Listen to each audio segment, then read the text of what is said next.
Miracle. We've talked about the enigma that he is and what just such a fantastic player, but it's become a very good team overall. I know they've had some ups and downs over the last 6 months, but the basis is all their fault, isn't it? Absolutely. I mean, with the pickup of GH, he fits like right when they picked him up. We were watching Dream League. We actually got lucky because it was like right in the middle of it. Of course, you know, they moved Boba out and they brought in GH, and it was like this whole different synergy between the entire team. It's like these buddies. It seemed like the three of them, Kuroki, GH, Miracle. These guys all like just seem to have like this like perfect synergy, just coming in and working together with him. It just clicked almost instantly. We got to see them at their like peakest level recently too. It's been like really impressive. Unfortunately, I think here coming in, they are definitely a bit unhappy with the way they've been playing. Yeah. Matu's just been like, I don't know what's going on with me, and I'm like, dude, come on, you good? Don't worry, man. It's okay. And then he goes back, and you like Kuroki and Heen have really been like adamant about talking to them too. Like you see them at the tables we all seen, they've been like really trying to amp them up. Just like doesn't seem like they're really feeling it, and now they're stuck in the best of one. Yeah, now they've got to be careful, and up against a very dangerous team in the form of Faceless. Didn't have the greatest of groups, it has to be said, but you don't want to play this team in a best of one because they're so unpredictable. It's such a great experienced set of players in their team, and they can switch things up, Shiva. They can, and the scary part is sometimes when they switch it up, it's just not working. Like they've had not great group stage to say the least, but dangerous in best of one. Dangerous in best of one, and they can be cheesy. On top of that, I've heard they have been doing fairly good in scrims in the last few days, and are hopeful and are very positive for this best of one. They seem like a cheerful bunch. I can't really see them get down. They're never down. I feel like that they're always. Well, you've got Black and Daryl in that team. Right? I find it very difficult to be miserable for too long with those two on your team. Winter might just slam it down a little bit. Just throw some real on them really quick. Yeah. I mean, we did get a chance to just like chat with him a bit, and he's just like, you know, I'm a bit disappointed because I feel like the games that we lose, we are at an advantage for the most part, and then we just kind of throw it away. Yeah, I think we were talking when we were on day 2. They played 4 matches, and out of the 4 matches they played, in 3 of them they were ahead in the early game, ahead in the mid game, and it wasn't like they didn't have a late game composition. They actually threw the games away. 3 of their 4 games in the first 2 days they just threw away. That could easily have converted Ben into a top 2 finish. Yeah, but they seem to constantly struggle with that problem. It's not a one-off kind of thing. It just repeatedly happens to this team over and over. What does it stem from, though? Because I feel like late game is, everybody always says late game, it comes down to decision-making, not necessarily lineup and drafts. So how do you fix that? I think for me, at least, when I'm watching them, I feel like they lack like an in-game leader. I don't know, it just seems like they're all kind of like, to me, like when I think about that team, who's like the one that's got 3 in-game leaders and they're all trying to do it? It's like Ice, when he's on the proper hero, he can like dictate the pace of the game, and he can be like, hey guys, like I'm doing this, I'm making making space all over the place. But then when it gets like to be making those big decisions in the game, who's the one calling the shots? Right? Team directionless. Yeah, quite. And well, we know Black's quite a strong character as well, isn't he? Yeah, I mean, Black can be a strong character too in there, so he's obviously throwing his opinion in. Nuts is experienced, so he might throw something in there. It could be a bit mixed up. We don't know, but I don't know. I could be saying that's. I'm assuming. I'm like just from but there is definitely an issue there, isn't there? They're going to need to fix, regardless of whether they get through this best of one or not. The interesting thing, Ben, I wanted to talk to you about this. When you look at their qualifying form, it's terrific in Southeast Asia. They're just flawless all the way through. I think they went through Kiev qualifiers, completely flawless. Didn't lose a single game. has a different style of play though than the other ones, and like teams like Liquid just have way more variety and things that you just aren't really expecting. Also, I think that the other teams are the non-SEA teams are way stronger in the middle late game decision making, where Faceless struggles the most out of any team I think here. What's the key matchup here? What are you looking forward to most? Oh. Man, that's tough. Okay, so because there's quite a few in here, isn't there? I feel like we should say Black, and then you can automatically match up with Matuma Man. Yeah. But I don't really want to match up Black with Matuma Man. I want to match up Black with GH. Right. Because GH has been playing Naga Siren for a bit, and I feel like that's the kind of matchup we might be looking to see here. But I know that's not possible. Production, don't worry. It's got to be production backstage. They're going, what is Shiva doing to us right now? No, you know, which role do you look at? Let's just look at Black. I want to say. I mean, well, let's match Black with Matuma Man, because that's you know, like for like, if you like. And we can take a look at them statistically speaking, and it is very one-sided, but perhaps not as one-sided as you might think. You might think it would be Matuma Man that led the way. Black does play Pudge sometimes, so they both could be supports. Yeah, it's not that unlikely. I mean, Miracle could be a support for all we know as well. I mean, Miracle's been playing true. 4. He did it twice during the group stage. I think Sand King was 1, and A Rubik was not. Did he play Roaming Monkey King one of the games? Yes, he did. He played a Roaming Monkey King, yes, right? Because he played a mid Monkey King and he played a Roaming Monkey King. Yep. And so, you know, you could match up, for example, Jabs and Miracle, but then the stats would also be skewed because Miracle has been playing support. Yeah. They switch a lot. Yeah, and I think that's a bad thing, though. Normally, it's a bad thing. Is that right? one of the questions we were going to bring up? Is it a bad thing? Because normally, in our heads, we got used to the whole Miracle 4 Protect 1 thing with OG. It worked really, really well. Some of the heroes he plays are astonishingly good. And then when you've got a world-class caliber player like that, and you think, why do you let him go and play a 4? The thing is, for that team, though, it's like GH came to this team, and it's not like GH was a support player coming in. Sure, he plays support heroes, but in pubs, this guy's a dirty Naga picker. And if you look at his profile, he's got like 400, 500 games of Naga. He plays a lot of it. So that one, I think, is very specific to that. Miracle's played it in the past, sure, but I think it's just GH is probably just feels a bit more comfortable on it. Sure. I mean, the Naga kind of made sense in that he's a specialist Naga play. And he played terrifically in that game as well. So, but I don't know. It just feels weird to me that he moves such a big star. Whenever I see role switches, it's generally not a good thing. Yeah. And Liquid was bottom of their group, not even tied with bottom, just straight bottom of their group. And what other role switches have we seen? Until the end of the first, into the third day, of course. Until they entered the last day bottom, but they finished I was like, third. oh God, they have like 3 points or something. Yeah. But the games that they won were all, or most of them, I believe, were all with GH playing Naga Siren. Yeah. So it But feels also, like we have to remember that they were one of the victims of the 3-1 system, in that they drew a lot of games, which actually artificially put them down lower than perhaps they should have been. They got 3 1-1s. Yeah, they did. Yeah. And it was only on the final day they managed to secure that 2-0, which pushed them up into the playoffs. Then they beat MP in the playoff game. Suddenly they finished third on the final day. But it's a best of 1, so they're most likely going to go back to the most winning strategy. Naga Siren, which is then going to be banned. Now, I don't think they're going to ban it. I don't think Faceless will first phase ban it. I mean, they're gonna first phase Invoker, surely. I think Invoker, every team has so far first phased Invoker Wisp. Invoker every single game. I don't think the Wisp has been banned every single time. Was it not every game? Okay, maybe not every game. But I think the Invoker has been first. I think you have to ban Mag. Every game after the Miracle 23-0-12 Invoker game. The one game they let it through. We're like, we'll let him through and see how good he is. And then we're like, okay, never do that again, ever again. And every team since then is like, nope. Never do that again. So yeah, I can't see how they would ever let that through. I think Invoker the one final. Unless they want to pick it up themselves. Depends on who was first pick. Yeah. Invoker Mag or Invoker Wisp. Yeah, Invoker Wisp is the most popular bans for against them. Well, who gets first pick?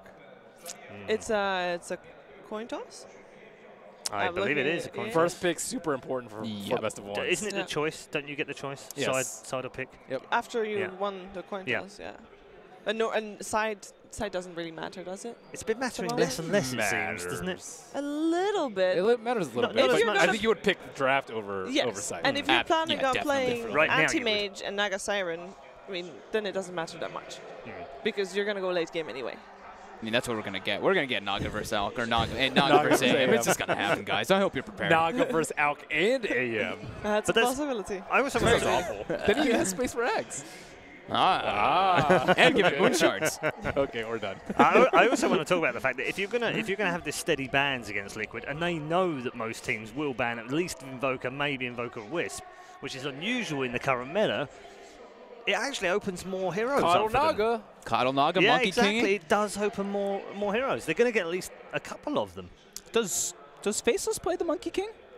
No, we haven't think seen. I think we saw one game actually, and it wasn't XY. good. Yeah, I vaguely remember seeing one game with Nuts, and it wasn't good. Because that could also be a very contested hero. Maybe they might just get rid of that one, not wanting to have to deal with it. Maybe. It could be. Yikes. This is pretty scary, I think, for a little bit for Faceless. Just look, I mean, we're theory crafting a lot. That's like random stuff, but looking at the heroes that Liquid has had the success on. Yeah, it's a choice of which lesser evil hero do I want to let Miracle have, isn't it? And if you decide that you don't want him to have the Invoker, then you ban it first phase. But the scary part but then what do you give him? It's like, you know, you care about what Miracle gets, obviously. But then if you focus on Miracle in the draft, then you got GH. Yep. That's scary. Yep. A Mind Control always slips under the radar, I think. Yeah. And so he normally gets what he wants, which is why he's such a stable mid. Yep. And then you got Matuma Man, who is a very strong carry as well. And you know which one are you going to focus on? Yeah. Good luck. The only downside, I guess, to some of the drafts that we've seen from them, Ben, is that Kuro sometimes likes to pick his own very early. That's fine. Do you think it's okay? Because in many drafts, it seems like the draft's never center around him though, and he's a 5. Yeah. No, yes, a couple of times when he played Lich, he picked it last, thinking like that he wouldn't be counted. Yeah, which hero can I make the biggest impact on? And then he picks it that last. Yeah, he's played a lot of like Lich and CM, I feel. Yes.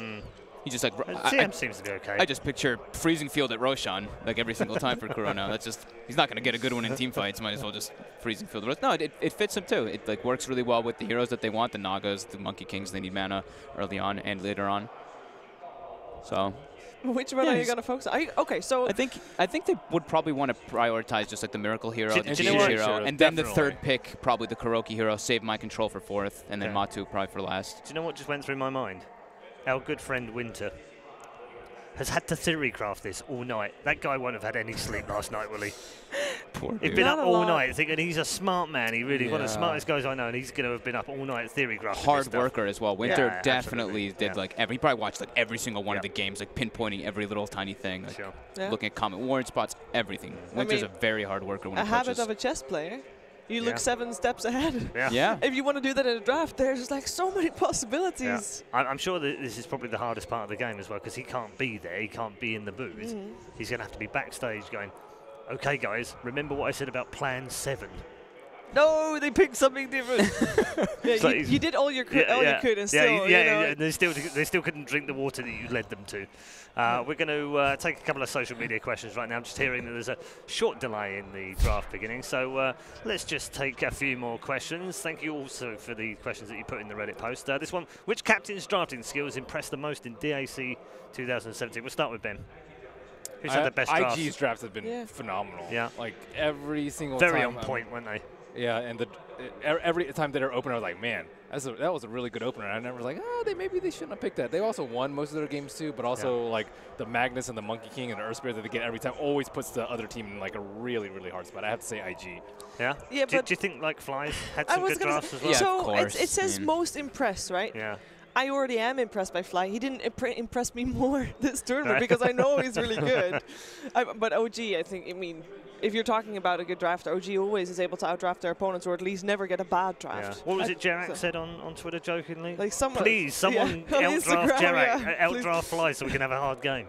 Yeah, I would have to say OG. I think, just like Ben said, like IG as well, I think IG's a little bit more one-dimensional the way that they approach it, just because of like the hero picks. They pick like, I think OP plays like 3 heroes, a lot more, right? Pretty much like 3 or 4 heroes like, constantly, while OG definitely does expand and experiment a little bit more. I really like the drafts today. During the group stage, I was like, it's group stage, group A opponents. But today I was like, it was very tight today, wasn't it? It was like almost the bans as well as the picks were absolutely what they should have been. It just felt comfortable. Yeah. Okay, IG and OG, I think, is the consensus on that one. Let's take one more question, and hopefully the draft won't be too far away. Do we have another one? We do. Top 3 worst or least viable heroes at the moment. PL. Yeah, definitely PL. Huskar, yep. Who's number 3? Brood. Brood is awful. Really? He's got good buffs, though. And Secret did have some good games with it in the qualifiers. Brood got a ban earlier, Ben, today. Wow, really? Who's worse than Brood, though? Huskar? Well, we said Huskar. Yeah. Oracle? But Oracle can fit in situations. So that's the thing. It's like super situational. Everybody fits in certain situations. Not PL. Not PL. Okay. Now the PL we've seen was really bad. Like don't you want to say Doom? Tilting Ben bad. Oh God. Fuck! Don't you want to say Doom? No, Doom is not that bad. Not bottom 3. Doom's like bottom 10. What's third worst? I don't actually know. So what do we got? PL. Huskar, I think Shadow Shaman. Shadow Shaman's still playable. He's like bottom 10%. I don't think he's bottom 3. I think Brood. Personally, I think Brood. You think Brood? Okay. Disgusting. I'm okay with going with Brood too. I don't like that hero. Ice and I hate that hero. Ice is really good, and they never pick it for him. Okay. First ban Timbersaw. Dude, they target. You target Ice, dude. Yeah, everyone targets Ice. His Nyx is like the huge playmaker there as well. He's just staring. It's like, they're gonna ban my heroes again. So look at the bans that Faceless came out with. Yeah, Wisp Invoker. Yeah. What we were talking about before.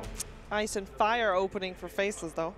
Well, Crystal Maiden first pick. So yeah, that's an interesting one. Liquid gets their Mag and Life Sealer. Oh yeah, I mean, it was first pick Magnus. Do you let Magnus? I was thinking you I was do thinking, not let don't let Mag Magnus through, right? Why would you let Mag Lifestealer open through? The fear of the Wisp, though, is GH's Wisp is terrifying. It is. But Mag is. Mag is also equally. You know, okay. So the response though, the Mag. I guess they were expecting the Mag, right? Yeah. So the Ember Spirit, at least, he's able to. You're always able to jump out if you're looking at yourself. If you're quick, you can always get out of that. You can either get your chains off as he blinks in for the RP, or you can get your remnant off, unless he does like an invis or something like that to get on top of you. These second phase bans, do you get rid of the Meepo early? Just to stop anything crazy, or do you let it go to 5th pick and then ban it 5th? If you have Magnus, you don't care about me. You don't care? Yeah. Okay, right. Lifesteal just dumpster him. Any melee hero with Empower would just crush Meepo. It's awful. And when you have Lifestealer, you ban out the Terrorblade. Yep. Because that's a counter Instant ban Terrorblade, instant ban Spectre. They're just taking out the counters to Lifesteal, the late game heroes that can scale well versus him. Anti-Mage and Naga still in the pool, in case anybody was wondering. Alchemist is out. Yes! Yes. Yeah, we're quite happy about the Alch going. I mean, if you have a Lifestealer, you're not going to pick still on Anti-Mage, surely. I actually like Venno a lot versus probably Mag. not the Anti-Mage. Venno, I think, is one of the better counters towards Mag. You drop wards everywhere, and you actually don't care that much if you die. He has a respawn talent at level 25, and you can drop your ulti. And I actually like him a lot versus Lifestealer. I think it's one of Ice's better heroes. But I haven't really seen anyone try the Venno. Has it begun? It's gotten picked before here. It's gotten picked here though, right? Once or twice, I think. So. Venno? I know a lot of teams are picking it at DPL, but maybe not here. I think it's been banned, but I don't think it's been picked. I could be wrong.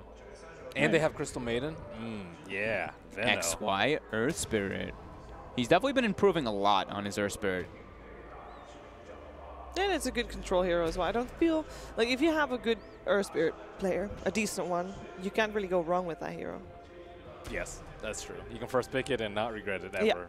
Yeah. Good luck counter picking Earth Spirit. That's so scary already. Oh my god. So how many Slaughter Lifestealers have we seen on the main stage? I know I got to cover 3 of them, and all three games that Slaughter Lifestealer were in one team that had it. Yeah. And it's a Magnus too. And there's a Mag on top of it too. So now they have the, Mag doesn't ever really want to be the leader. He doesn't want to lead the charge and get the RP just started off. You want someone else to start the fight so everybody else kind of like comes in, and then you come with a big counter initiate from the Mag. So Slaughter gives you that, matches up well versus the Earth Spirit too, since it's probably going to be the Roamer. Slark picked up, so hero that scales well in the late game, decent versus Lifestealer, but very greedy. Magnus okay. Deals with Magnus, so okay, I think Empire played it a decent amount, the Slark versus Magnus, and it was actually quite successful. Yeah, unable to skewer out of the pounce. Yeah. Yep. Dark Pact RP. You always have to worry about Dark Pact RPs. And then I also can't cleave them. You can't really cleave them down too much. So they have like very slippery heroes. Ember Spirit and Slark are not great RP targets because you're always worried about not actually catching them. The fear is, man fighting a Lifestealer with Empower as a Slark and Ember Spirit is a bit tough. Yes. And there are still 2 picks, so they can pick up heroes that would force Slark and Ember Spirit to stay and fight, or not be able to escape. I would like to see Liquid go for some type of like aggression in their off lane, like some dual aggro or something. I mean, CM, Slark, and Earth Spirit, those heroes are not very good at securing the safe lane. THD? Twin Head. Oh, Paul would love that. I would love that. That would be a great end to the first I don't think I've seen them pick it yet, though. So, direct response to Yeah. their Ember Spirit, Earth Spirit, and Slark. I mean, playing Earth Spirit against Disruptor can be really devastating too. You roll in, you just get comboed up, you're dead. You're trying to roll away, you get glimpsed in. Great versus Ember and Slark. It's amazing. Good pickup here. Not gonna say that I've seen Liquid play it all that often though. It will be played by Kuro. Kuro, you think? Yeah. Probably a Kuroki hero. Oh yeah, I guess. With the Slaughter and Mag already in the game. Sure. Good hero. All right, so what are we looking for in our final picks? We missed a little bit. Like, I feel like Faceless is so squishy when I see them. Yeah, a bit squishy. I'm trying to think what they would want to put on ice. It's very rare to see them saving Ice's hero for last too. Yeah. I still vote Venno. Would it work I would though? say that. Would it still like? Do you still like it in this lineup? They don't really have a frontliner though, right? And who starts the fight? The Earth Spirit just gotta. What frontliner can you have versus Magnus Lifestealer though? What hero does not die to RP plus Tide Rage? Hunter. Kate Hunter. Disruptor is one of the best heroes versus this stuff. Gotta crush my dream. Clock, maybe? Sorry. Clock does not synergize well with their heroes at all. No, they don't have. I mean, the Centaur, right? It's okay. Centaur's decent. I mean, you're low armor though versus Lardar. And you're gonna get eaten up by Lifestealer, yeah. What other armor heroes are there in the offlane though? I can't think of any that he plays. Beastmaster. Don't like Beast so much. Like you roar, you just get counter-initiated. Yeah. I think they need. Yeah. They actually banned the Legion Commander. I was thinking maybe they might go for it, but it didn't really look to fit their draft a lot. What are they thinking that they ban out Legion Commander? Because I'm thinking we're looking for a Miracle hero. Yep. And Legion Commander, I don't, Legion Commander is great at saving. Sure, but I don't really think that that's the type of hero that Miracle wants to play. Yeah, I also would not expect it that much. Maybe they just think it's a really poor matchup versus Ember. Yeah, it's a really hard matchup for Ember, and then it gives them the dual melee card with the mag. They could also just Ursa too. Ursa crushes Ember badly. Yep. We haven't seen that. That was in that was a Gen thing that people were running that more often. Yeah, and people still run it. I think I've seen it at least one of the games here too. Great with Magnus. I think Ursa can actually be a good late game carry with Magnus in the game. Watch Liquid just Naga's last. You see somewhere that wouldn't surprise me in the back of my head. Joking. Disband. Let's see. Taking their time on it. Yeah. I mean, we can't figure out what the perfect solution is to Team Faceless, so in Liquid also. Is what Bat? I guess Ice plays Bat, but not that much. That's not his go-to offlane hero. I can't think of that many other offlaners though. There's not that many good ones in the pool left. I feel like we're forgetting an obvious one, but I can't think of which one. The Centaur is the obvious. That's the obvious, but But he's already countered. Like, there must be one. Is Axe an option? Axe is pretty good. I actually like Axe a decent amount here. Enigma. they did it! They did it. Jesus. Wow. Oh. Wow. Oh my god. I was thinking to set up for the Disruptor, scaling late game, but I didn't think that they would really go straight in. Okay. Okay. All right. Well. Now what, Faceless? Now what? I was like, I mean, I didn't put it past Liquid. Talking to, when I've been talking to Heen downstairs, he's like, we're just gonna Naga people. Well, that was the other day though. Yeah. I didn't expect them to really do it coming out of this best of one. Yeah, that was group stages. Heen, what are you doing? Okay. It's an insurance policy, you know. Yeah, that's also true. It's an insurance policy for the later stages of the game versus Slark and Ember. Come on then, Faceless. Show us your cards. Enigma would have been real good, actually. It would, wouldn't it? They look like they've got their decision made. Yeah, let's go on. They have like a couple of seconds left only. So it's an Abaddon. So they go for the Abaddon themselves. Is it tanky enough? Hasn't had the greatest results here at DAC. It's currently 1-10. Well, yeah. Yeah. Got yeah, one because earlier. he just won. RRTK, first one to win. You're right. So far at DAC. Very quickly, let's just get predictions as we go down the line. Ben. Liquid. All right, they were very quick. See, the cameraman couldn't even change the angle quickly enough to try and get all three predictions. They're going on underneath normally, and they're all just going for Liquid. So we'll scrap predictions then, I guess. Well, we just made them. Yeah, very quickly. Oh, Thank you very much. We will return back to our analyst panel after our final game of the day. Let's head back downstairs to our commentary team of Gods and OD Pixel. Thank you very much, Red Eye. Indeed. Liquid versus Faceless. We've just seen the draft, so there seems to be a lot of excitement, Gods, and then bam! Liquid. That's one way to like take away the hype, you know? It is. I mean, hitting us up with an Naga sound, understandably so. They've shown us how flexible they can be in terms of a draft and lineup, switching around players and their positions, and of course the success rate. If it is indeed GH's Naga, he's been amazing on this hero. He has won games where it's been big comebacks. You know, these have been games where a lot of pressure has been put on Liquid, but they know how to amazingly just secure the place for this Naga Siren and make it work. And Miracle's shown a great ability to adapt to playing like a 4-position role when it's needed for the team if they're going to put GH on the Naga. So very pesky hero. It kind of felt like you got to that last pick and it's like, well, there's not much to pick here for Ice. Abaddon's probably the best against the side of Lifestealer, but it's not good against Naga strats in general. It's not really an Ice hero, but it was the best pick for the draft, and I still feel like Liquid have the better draft. They come in as favorites. It's going to be really tough for Faceless. Absolutely. I mean, Faceless, as we've heard kind of talking behind the scenes, always a lot of confidence from this team. That is something that they certainly don't lack there. They've got the mindset for this sort of a match, but best of one against Liquid. Here we go, ladies and gentlemen. Get ourselves in. I believe we did see, on the chat, GH indeed on the Naga. We're going through the side of Faces first, though. Of course, Black on Slark. Jabs will be playing that Ember Spirit. And here we go, ladies and gentlemen. Ice, Ice, Ice, of course, targeted very heavily in the drafting stage, but will get himself that Abaddon. XY, you got to feel confident for him. He is on his Earth Spirit, and that is something that he's been showing us. He can play very well. Certainly has stepped up his performance this lap. Haven't seen much of Kuro's Disruptor, but Magnus is staple. Miracle, there we go. Full position sliders coming out with GH handling the mid Naga Siren, and that will, of course, leave Matu on Lifestealer. Hero who's played quite a lot of, not necessarily like his most played hero by any means or like a signature hero of his, but definitely something he can play very well, and that will suit this draft just fine. Absolutely. So settle yourself down, ladies and gentlemen, for this final best of one of the day. Myself and Gods will be walking through it, and we wouldn't be able to do it, of course, without our observers, as Scriff and the boys on this game. So here we go. So Faceless with their lineup, as already kind of addressed by the panel, some worries with it. What's the plan here for Faceless? They have this slug. How do they get him out of control?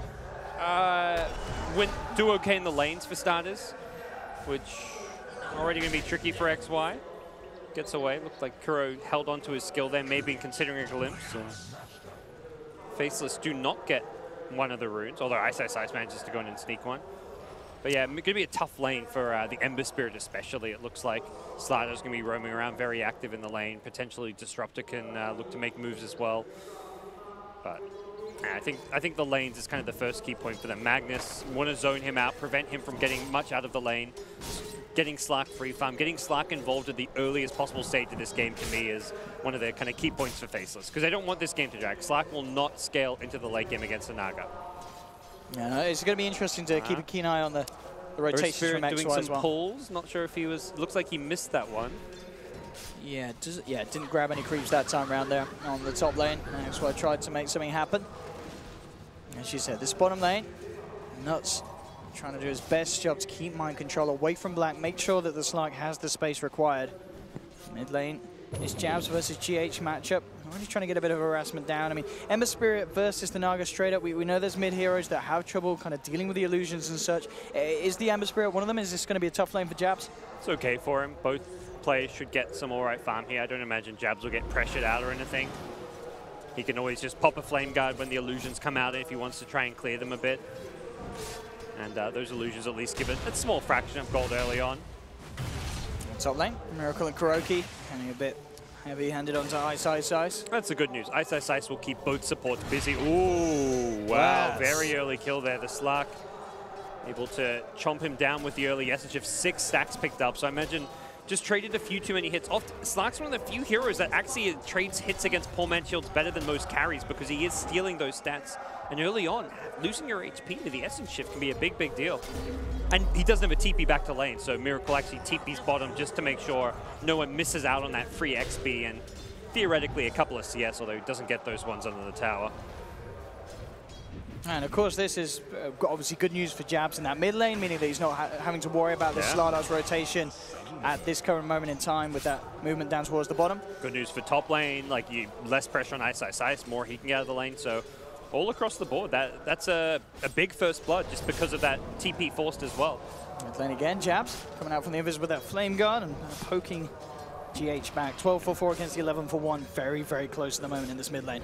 This is definitely a big comfort here for Jabs, and there's good reason why Faceless first stage this hero, which isn't being picked all that much. Top lane, Ice with the shield and the TP out. He'll be a little more fortunate than Liquid's offlaner earlier.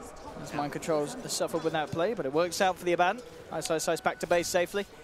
Yeah, talked about how important this lane stage will be for Faceless, and at least the lanes themselves have proven to be very stable for them, finding a first blood, not really succumbing to any early Slider rotation, so has led to a good start for them. Magnus already feeling like he needs to rotate into the jungle, and does mean they're going to kind of split the farm more, like Magnus can get some levels and XP there. And then, wow, GH. That mid lane, GH playing on the very edge. Does have that Fairy Fire that he can slightly rely on. And Bottle's just making its way out. It looks like he's going to shrine up as well with Kuro. Both players will go through their shrines early on here, but that's fine. That's what they're there for. And close but no cigar. GH probably knew what he was doing there. Looking at the two safe lanes at the moment. Both getting pretty good farm. Tummerman 17 for 2, Black 19 for 4. Yep. Difference in the off-laner situation, though, of course, being Ice. Indeed did find And just a bit of a better time, and he's getting farm himself up there. Yeah, he's just uncontested experience from the lane. He hasn't been bullied out of this lane one bit whatsoever. Level 3.5 or so. Early phase boots coming likely for him, so this has been a very, very effective start for him, whereas Magnus going down, being forced back in the jungle. And it's just the worst thing. When you die as an offlaner in that position while you're trying to TP out, it sucks because you can't TP to lane. So that lane pushes to your tower and you just miss like 8 creeps worth of experience. We saw it in an earlier game as well. You're going to make that walk of shame. The Slaughter TP's there, so it's at least not wasted XP. Oh, top lane. Look at this Ice trying to set up for the bait as XY comes rolling in with a 2-man boulder smash. Kuroki and Matuma falling low. Kuro's down. Matuma looking for a kill in return. Will take down Ice. At the same time, down bottom, Miracle managed to get close in personal, taking down Nuts still. Top lane, the chase continues, but they don't have anything else to throw in under the tower. Matuma Man will survive, but he is going to have to take that long trek back to base. Ends up, yeah, if not for Matu getting so low and having to leave the lane, it probably would have been a bad 1-for-1 trade with Lifestealer getting a solo kill, but considering he's now out of the lane, I guess Disruptor's now. Disruptor alone is actually very vulnerable. And look at this aggression from XY. Will immediately glimpse back the Earth Spirit, but Ice will stick in Disruptor's face and make sure that they are able to take down Kuroki. XY already making the crucial plays that his team needs him to. Probably not the hero you wanted to glimpse back there, but you're getting dived. You got to glimpse someone, and Kuro goes down.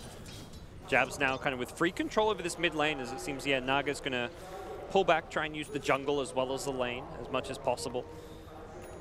Jabs, your best thing here is to try and shove the lane, keep pressure onto the tower, keep GH honest, keep him in the lane so he's not just farming away in the jungle and also getting the lane farm. You want to make it so that if he goes in the jungle, he's going to miss CS in the mid lane.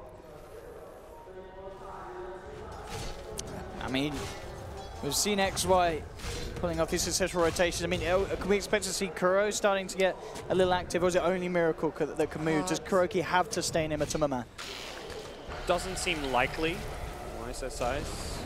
In trouble there. Matuma Man just straight up diving the tower. Ice will look for the juice. Can he pull them off? He's trying to make his way around the tree line with the Thunder Strike. And also Miracle came around just in case he was required.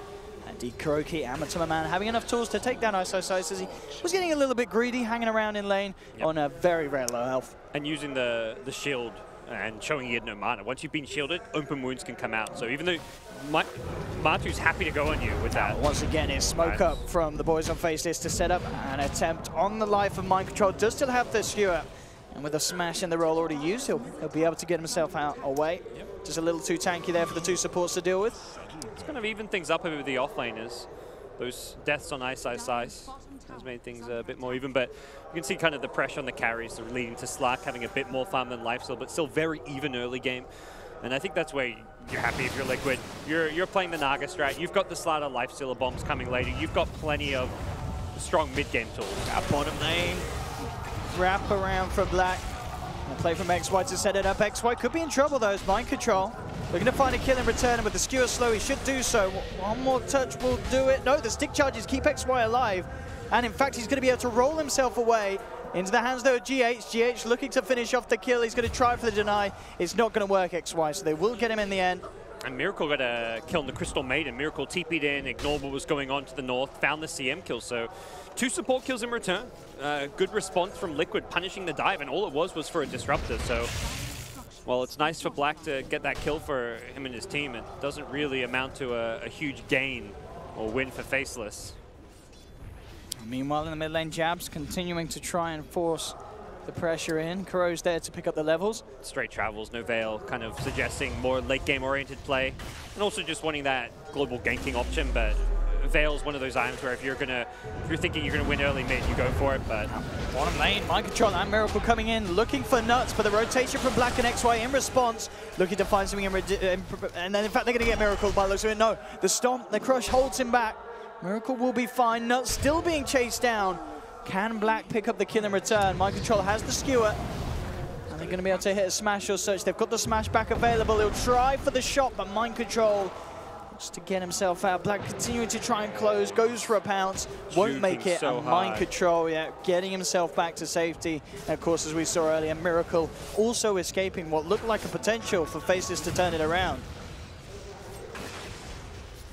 Break some of those illusions, but still had a very successful early game here on the Ember. He is level 8, so This is where you'd hope for Jabs to perhaps get active in a side lane, but I think Jabs is telling his team, I'm waiting for a good rune. This is where rune control can be very important. A haste or an invis, haste particularly on an Ember Spirit, can open up kills around the map. He doesn't really want to leave this lane knowing that there's a Naga free farming. If you start playing too gank heavy, Naga's going to pull ahead on farm and never look back. So Jabs has prioritized his own farm over rotating so far, but potentially can change with a key rune, potentially will change with the boots of travel. For now, there's just nothing Faceless can do to contest the Naga's farm in that jungle and in that mid lane. Another rotation here from Faceless as they group up. Is going to be able to find Miracle. Let's see if he can get himself away this time, and it doesn't look like he can. With the stun control that Faceless have, this time they'll be able to punish Miracle's rotation. Yep. Still a lot of space being made by Miracle, and he's still got the basic items despite like how active and present he's been in that kind of dire area, just the raindrops, the tranquils. He hasn't started towards his blink, but we're going to reach a point where he'll be given a lane. Matu may head to the jungle, Slada can take over that safe lane, perhaps around that armlet timing, so not the easiest lane to take over. Dealing with an Abaddon is pretty miserable, but we're seeing Faceless basically take the approach that they're going to fight the Naga Siren greed with mostly their own greed. I mean, I was seeing when Mind Control was in the head. There was a smoke up, obviously, for Faceless in that mid lane. Mind Control, he has RP. He's just picked up an Invis rune as well. That's I mean, if he comes here for the counterplay, but it looks like Miracle's actually going to meet the play head on as the smoke straight into the Slada. They'll get Miracle. Second time in quick succession, pretty much. Skewering the tower, Can he do something big? He's going to go straight for Jab. Oh, no! I mean, on the plus, no! He's going to get out. No! What? Okay. He got glimpsed. He did get glimpsed. A little weird because he was standing still. He was like, hang on. He got glimpsed. He got glimpsed on spot. Yeah. I was like, hang on. TP? TP lol. But there we have it. They got it. They got the kill nonetheless. In fact, top lane as well. Matuma Man panning up and X-Wise on the sidelines. He needs an infest. Oh, there we have it. Oh, that was barely in time. X-Y tried to silence him. So close. And Matuma Man survives, and of course I mean, it's not the nicest of lanes to farm him, but he's still hitting the creeps and he's getting the solo XP up there. Yep. So I don't think Matuma Man will be too annoyed with how this laning stage has gone. Should feel pretty good. Yeah, Abaddon, one of the more annoying offlaners to deal with. You just can't zone him with like 2 heroes most of the time, and you see Miracle moving around the map on the bottom side of the map in the enemy jungle. So things are kind of stabilized. This is a stage of the game where I feel like Liquid might try and prioritize that Slada blink a bit more. Alternatively, they may just be like, hey, who cares about Slada's blink timing? We got a Naga free farming. Let's just have Miracle keep running at them. We can get a 20-minute blink and we don't care. But you really need to be able to enable your lifesteal. And I feel like one of the blink daggers. So if not the Slada blink, prioritize the Magnus blink. Get a blink online so you can start doing some infest bombs. And then you can create more space for your Naga. Open up the map, take towers. Any towers you take pushes the lanes, gets you access to the enemy jungle, makes there just a lot more resources and farm on the map. And Naga can pull even further ahead. On top lane again. Ice going in onto Matuma Man. Miracle is there. They're going to look to turn, but his face is here. With the response, is not quick enough, though. They lose the Abaddon. Liquid again. Getting away with these plays up top. Matuma now on the killing spree. That armlet done as well. He's going to get harder and harder for Faces to punish. It's a very, very annoying hero to verse in the offlane because how tanky he is, and that's like suits Ice, but don't feel like he's played a lot of Abaddon because he's died now 3-4 times. It has been a bit of a rough lane for him with these rotations coming in, and Matu getting these kills on him. These add up. These is getting Matu a lot of farm, and Abaddon is still farming. Like, Ice is not just dying and getting nothing out of this lane. He's getting good farm out of the lane. He's out farming the Magnus, but it's more the fact that he's accelerating Matu's progression. He hasn't got ultimate. This man is in a lot of trouble. The TP will come through, but Ice indeed getting chased down. He'll juke it out for the tree line, and now Matuma Man could be in trouble. Jabs looking to hunt him down here. And with the burst there off the ultimate, bringing him low, Matuma Man's got to get himself out of range and go off with the armlet toggling. And it looks like it may just save him here. Jabs unable to chase on, and Matuma Man getting away with this play. Looked like he missed the Searing Chain Slight combo there, which is a bit unfortunate. Hard to hit them on a single target in Fog, but something you'd expect Jabs to land. And Faceless making room, though.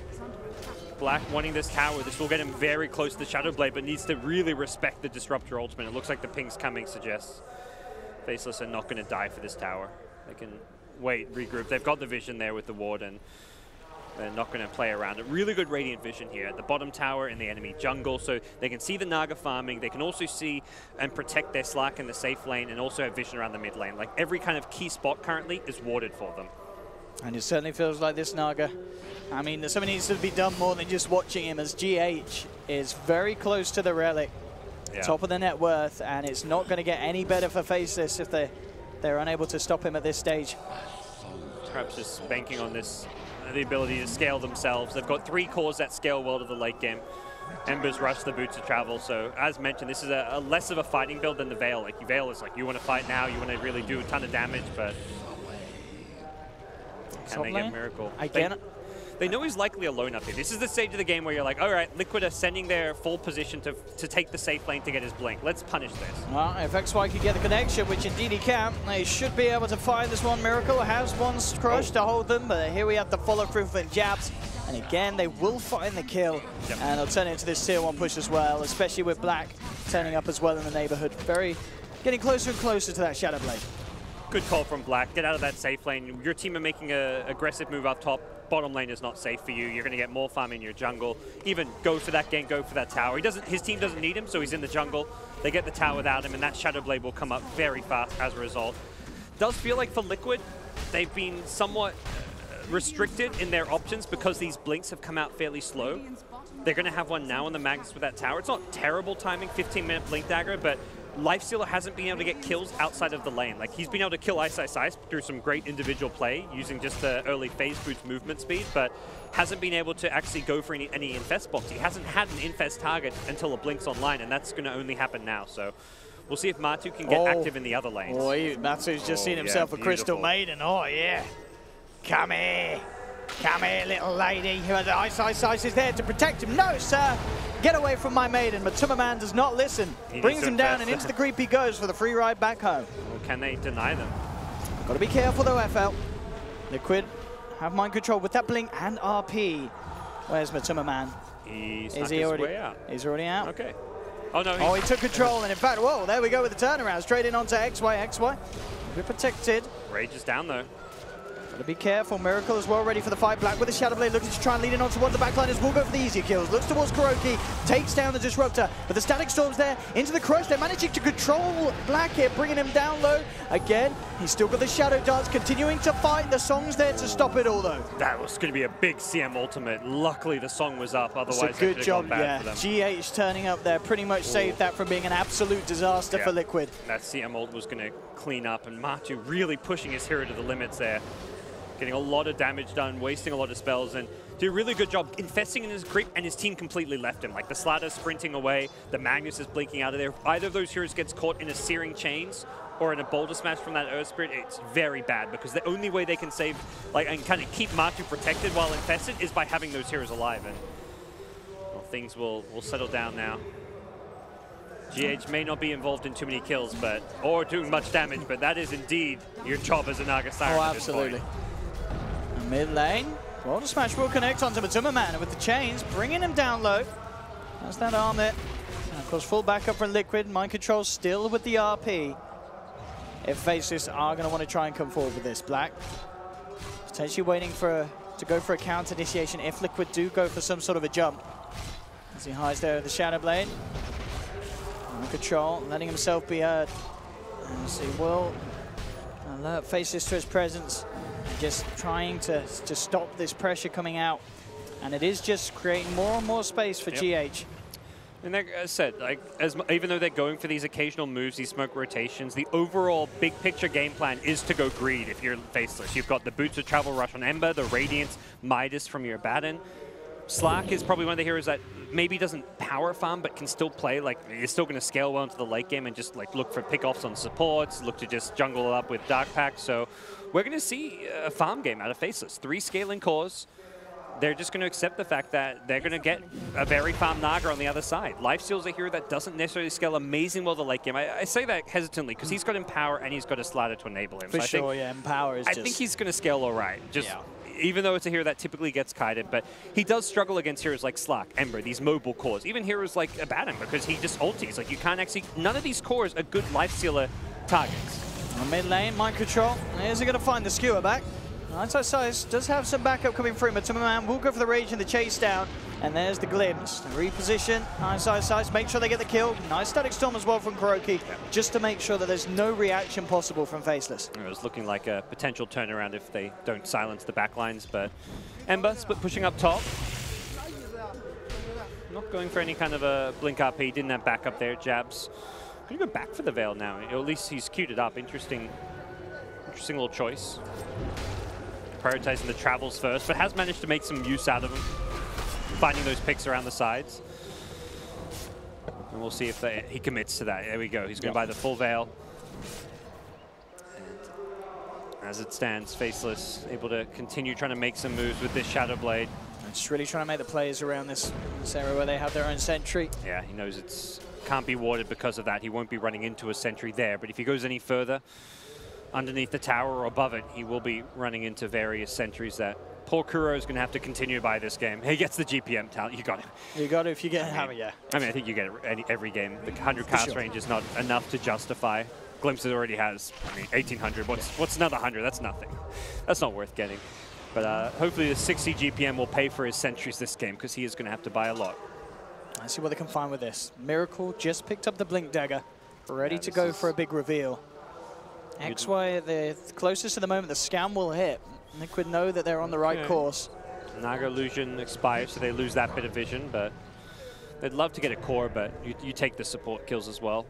Ember, Jabs would be a perfect pick here, and there we have straight in with the lead-in and the execution. Yep. Liquid get exactly what they came for. Nice quick kill, get out. Easy peasy, and Liquid, while that's going on, Naga farming. No surprise there. It's starting to look scary, the climb. Already reaching nearly 2K ahead of Black Slark. And at this pace, with this sort of momentum from both sides, that gap is certainly only going to increase unless Black can start to get himself involved and find those pickoffs. We saw him earlier, just kind of sit around mid. He's backed up back to the farm, trying to take what he can from Liquid's half of the jungle, so we can have that Echo Saber complete and have a little bit more sustainability in these team fights. They are putting some pressure onto this tier 2 up top, Faceless. Liquid yet to look for any sort of an answer to it, and in fact, looks like they'll just let this one go to Faceless. It's the vision factor. They want to fight around their wards, not around your opponent's ward. You know that Faceless have taken over your jungle, which means you also know they've gotten wards down, and finding where there's that cliff ward at top is just a recipe for disaster. Slark can easily get into the back lines. Ember can easily find ways to initiate on support, so just not a fight you're interested in. It's a losing battle, even with the pick on the Ember. Ember's got travels. He respawns. He's up there. It's a 5v5. There we have it. That Echo Saber. And Faceless, they really want to make something happen with this Slark in the action. Yep. Yeah, now they've pushed out that top lane. They're not going to get any more up there. Black's returned, and he's got to be so careful, though. I mean, Miracle's catch, Static Storm, RP, having to play around these two huge AoE ultimates that can cause absolute havoc for him. And Black now with the chase down, taking out KuroKy first. Could be big. The sentry will be dropped. Did get the dart packed up, but he's no, he's not trapped. Will manage to make his way out. Shadow Dance is there, turns towards Matuma Man, and Jabs jumps across in and out as well, looking to keep mind control on the back of it all. They'll bring down Matuma Man. Miracle in response gets XY, but Jabs wraps around. They'll take it 2, they'll get 3. GH couldn't quite get close enough to stop the slaughter. As Faceless will find 3, Black just in time, able to lead in and kick that fight off before Liquid had the full chance to turn it around and get the initiation themselves, which they were so close to, with Kuro heading up to the high ground and trying to throw that sentry down. That's great play from Black. Yeah. He just goes in. And getting out of the field with that dart pact. Just over the edge of the field, yeah. Make sure he escapes it so we can get the ulti off, and then he comes back in. And Earth Spirit doing everything he can to help out, throws the Magnetize on the Lifesteal. I'm not sure that was needed to get the kill, but guarantees it. Against the potential armlet toggles, you want all the damage you can get. Oh, and a GH kill would be perfect for Faceless if they can find it. Boulder Smash to set up. You can already see Miracle making his way down here. He knows that they need to save this Naga Siren. GH, very long mana. Black as well, ready for the cleanup. Straight in onto the Naga Siren. Jabs will get himself out safely. Miracle has no Lifestealer with him until now. Matuma Man now ready to gear up. Go for the 2-player combo, and they will find one at least. Straight in, and Jabs is out. Black ready to turn once again. Does have Shadow Dance available. Black very happy to fight at this point of the game. Ice is there as well with backup if required. Black straight in. The Shadow Dance was off just in time, so the RP, it doesn't matter. Oh, the position from the freezing field, very good as well from Nuts. Doesn't look like they've got a TP cancel, though. Nuts has been really on point with his positioning. Every time I see a freezing field come out, I'm very impressed with how he forces a song, he gets off a lot of damage, and, well, Black, again, continuing to be that very active, present carry with how farmed he is. And he's looking for more. I mean, that fight, again, it could have been more messy for Liquid if Kuro wasn't able to hold back the two of them with that static storm. This is a tough Slack game, too, playing against Magnus, Slaughter, Disruptor, and he has made it work. I mean, where does he go next with his items? Do we expect to see an early BKB? Is it worth getting the Silver Edge, you feel? You want the BKB for I don't know if it's his next item, but you definitely need BKB. This game is just it's always a matter of when. Do you want to get it early and go down to a 5-second BKB? I feel like having a short BKB isn't going to be a big problem this game. You just want BKB to get out of Static Storm and make it so that you can fight more aggressively into your opponents. But Silver Edge first, get some more stats.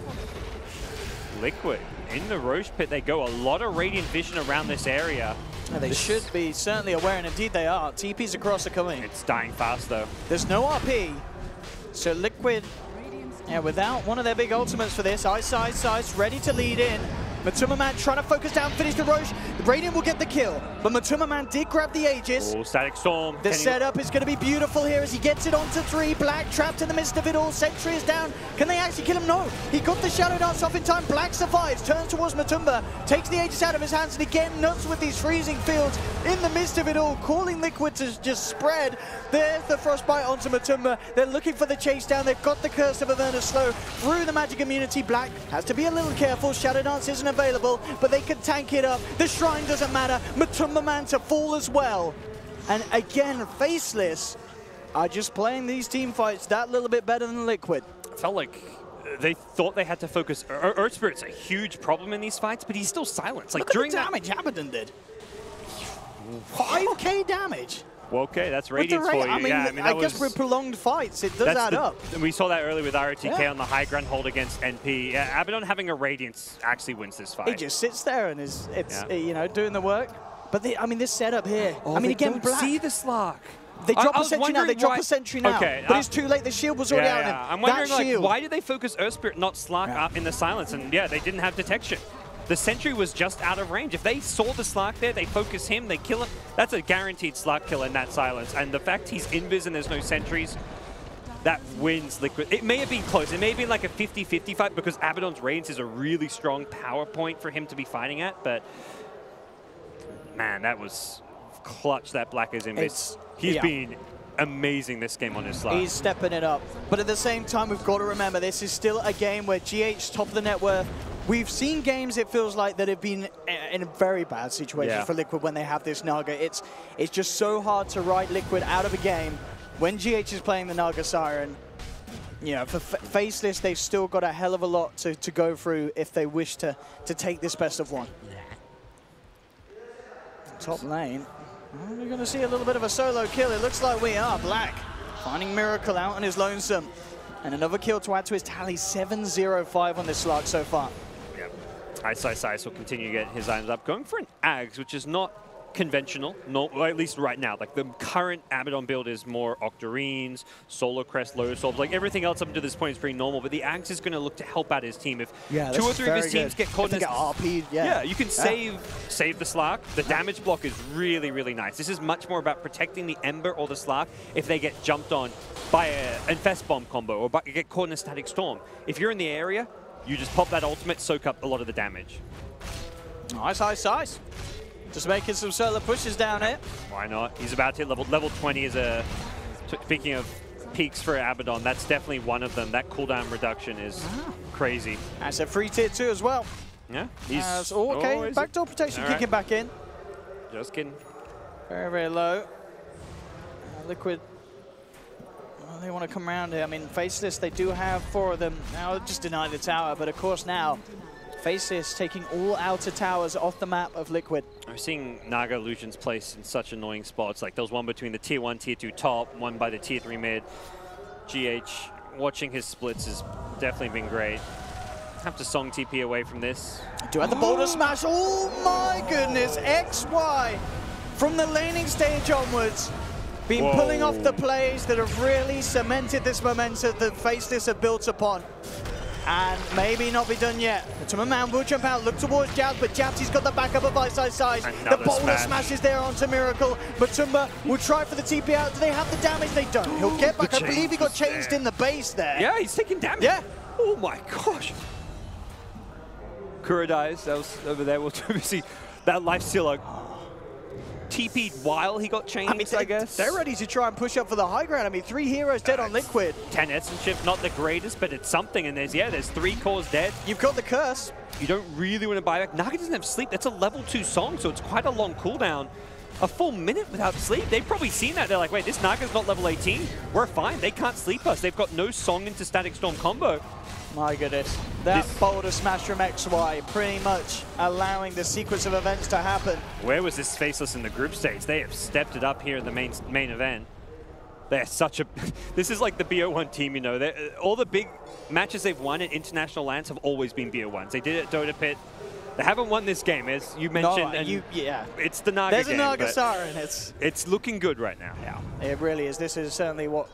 The place that I feel Faceless would have wanted to be. They're 29 minutes in to have this sort of control, as we can see, as we keep mentioning, obviously GH at the top, but then, bam, you've got Black, Ice, and Jabs quickly behind. I mean, Black as well. You've got to consider we're 30 minutes into a game, and this is a Slark that's only 500 gold behind a Naga Siren who had a very good Radiance timing. That was the key thing. It's 3 cores all getting a lot of farm on the side of Faceless. For Liquid, GH soaks up farm in all 3 lanes. Like, Magnus is dirt poor, 9.5k net worth. Matu is under farm. Like, this is the result of having a Naga in your team, is that your cores do not get as farm. They've also tried to be focused like on going for these rotations, trying to create space for Naga, but at some point you just go say, like, we don't need to create space for Naga. She can create space for us. Let Naga create room for Lifestealer, from Mag to actually get some items. They need items for this game to go into the late game. It can't just be the Naga.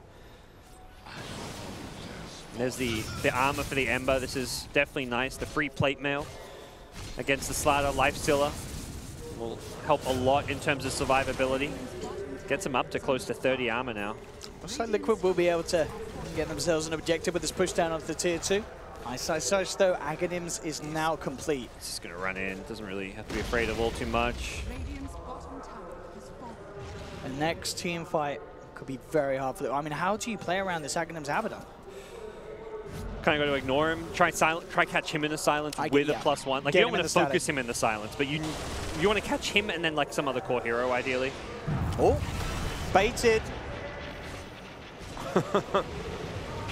Fake TP cancel there. Not sure. There wasn't really any radiant vision. Yeah, didn't have any vision. I guess it was just. Okay. I probably shouldn't TP here into the darkness. Yeah, I mean, Liquid have held control over this Radiant jungle for some time. Ember at bottom. There's no silence for him, so yeah, Jabs will. Yeah, he slides, he gets out. He's not messing around. And then Liquid show themselves, so they reveal what it looked like Faceless already had a pretty good idea of. Faceless could try and force them to back up. I mean, these racks are exposed. Yeah. Jabs seeping in with the boosted travel, yeah. They're going to get a bit of pressure back onto the racks. Look for the permanent range tracks damage to at least try and take something. Going for the range, knowing that they know they're going to get a response here. A song setup is pretty scary, and they're expecting to be repelled, so they're going for the reliable damage. Get a range tracks if possible. If not, who cares? It's permanent damage. Back off, farm. Yeah, they're already drawing lines. Push out this bottom lane. Ice is telling his team, and they're circling the jungle, like probably saying, let's deward this, let's farm it. Like right now, I think Faceless don't care if this goes late game, and they should. Yes, Naga is a good late game carry, very annoying. Split pushes the whole map, but if you've got 3 cores against a Naga, you will beat the Naga in late game, and that probably is what it feels like right now. Lifestealer would, if he was on par with Slark and farm, he'd be fine late game. He gets empowered, he gets the Slider amp damage to work with him, but he's struggling. He's struggling to keep up. He's getting a lot of farm taken away because Naga illusions are pushing every lane. That's your job as a Naga, but the end result is that Matu is not finding the farm he needs. GH with that Octarine completion. Picks it straight up as well out of hand, 6k gold in the bank. So, I mean, this game, the ultimate test for Faceless, beating this Naga Siren. As we've said, they're certainly building up to the power that's required to be able to do so. But GH's Naga pretty much flawless in the group stage. And here on the main stage, certainly he himself still having a very similar level of performance. Yep. He's had the space, I mean, granted, his team has certainly been creating it for him, and he has not messed up at all with what that space has provided him. It's been a flawless game. Like, I talk about Matu being under farm, like, there's no, like, oh, it's not like a scenario where, oh, GH, give some farm to Matu. It's like, he's meant to be farming kills. That's why Black's so farmed. He's got half the CS of the Naga almost. He had like 220 to Naga's 380 CS or something, you know? But he's been getting kills. He's been active. If Lifesteal had found like a similar amount of kills and involvement as the Slark, it'd be a very different case in terms of net worth. Smoke up and go here from the side of Faceless. The line's been drawn. It's straight into the hands of Liquid. Can Liquid get the jump? GH on the front lines pops the song. Only catches the CM though, because on the sidelines, Faceless already trying to chase down Miracle. Miracle still with Matuma Man his side and blinks away back to safety. Very split up fight, and Liquid, yeah, they don't want anything to do with it. Someone needs to help Nuts. I mean, he's got a... Someone really needs to help Nuts. Jabs, he's there. That's we'll be able to live another day. Dirty Naga hands off Nuts. Well, look at these lanes, constantly pressing that bottom lane especially. Yep. Mid lane's starting to work back in favor of Faceless. They come down the mid lane, Black. Let's try and see if we can find something on the back of this.